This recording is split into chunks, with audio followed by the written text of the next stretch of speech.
সমস্ত ভোটকর্মীকে আসন্ন লোকসভা নির্বাচন 2024 উপলক্ষে পশ্চিমবঙ্গের মুখ্য নির্বাচনী আধিকারিকের পক্ষ থেকে স্বাগত জানাই। আসুন দেখে নেওয়া যাক ভোট গ্রহণ প্রক্রিয়া সমাপ্ত হয়ে গেলে তারপর কি কি করণীয় থাকে। ভোট শেষ হওয়ার নির্দিষ্ট সময়ের 5 মিনিট আগে বুথের বাইরে গিয়ে ঘোষণা করুন যে যাঁরা ভোট দিতে এসেছেন তারা যেন লাইনে দাঁড়িয়ে পড়েন।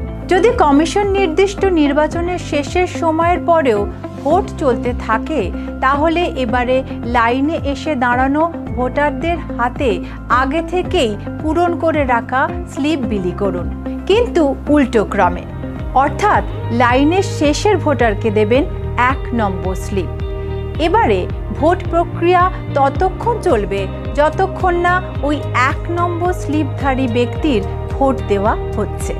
ভোটারদের থেকে আপনার বিলি করা সমস্ত স্লিপ সংগ্রহ করে ছিঁড়ে ফেলুন যাতে সেগুলি আর ব্যবহার করা না যায়। সবাই ভোট দিয়ে গেলে আনুষ্ঠানিকভাবে ভোটের সমাপ্তি ঘোষণা করুন। পোলিং এজেন্টদের সামনে ক্লোজ বোতামটি টিপুন এবং বোতামের উপর কালো ঢাকনা বা ক্যাপ লাগিয়ে দিন।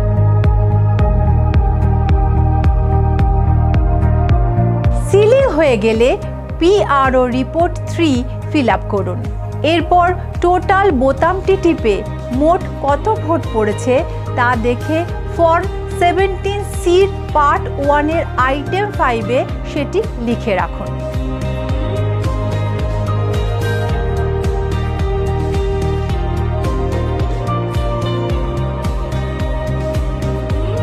ফর্ম 17C ফিল আপ করে CU সুইচ অফ করে তার খুলে ফেলুন যাতে BU আর CU এর যোগাযোগ বিচ্ছিন্ন হয়ে যায়। তারপর ফর্ম 17 এর শেষ এন্ট্রির পরে একটি লাইন টানুন এবং লিখুন the serial number of the last entry in form 17A is dash এবং তার নিচে সই করুন। এখানে সমস্ত পোলিং এজেন্টরা সই করবেন। সবশেষে PRO ডিক্লারেশন পার্ট 4-এ সই করে সেখানে পোলিং এজেন্টদের সই নিন।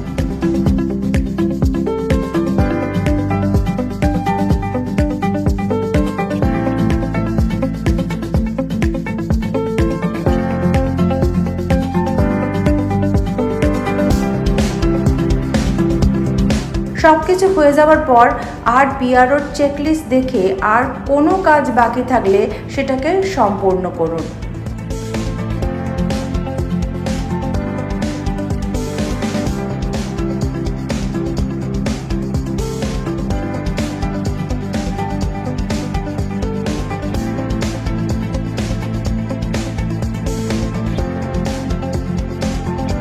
এরপর বিভিন্ন ফর্ম, রেজিস্টার, ডকুমেন্ট নির্দিষ্ট খামে ভরুন। তারপর খামগুলি প্যাকেটে ভরে নিন। সেগুলো তারপর সেইভাবেই রিসিভিং সেন্টারে নির্দিষ্ট কাউন্টারে জমা দিন।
সবকিছু সিল হয়ে গেলে সেক্টর অফিসারের সাথে সমন্বয় করে নির্ধারিত গাড়িতে করে রিসিভিং সেন্টারে পৌঁছুন এবং নির্দিষ্ট কাউন্টারে সব জমা দিন।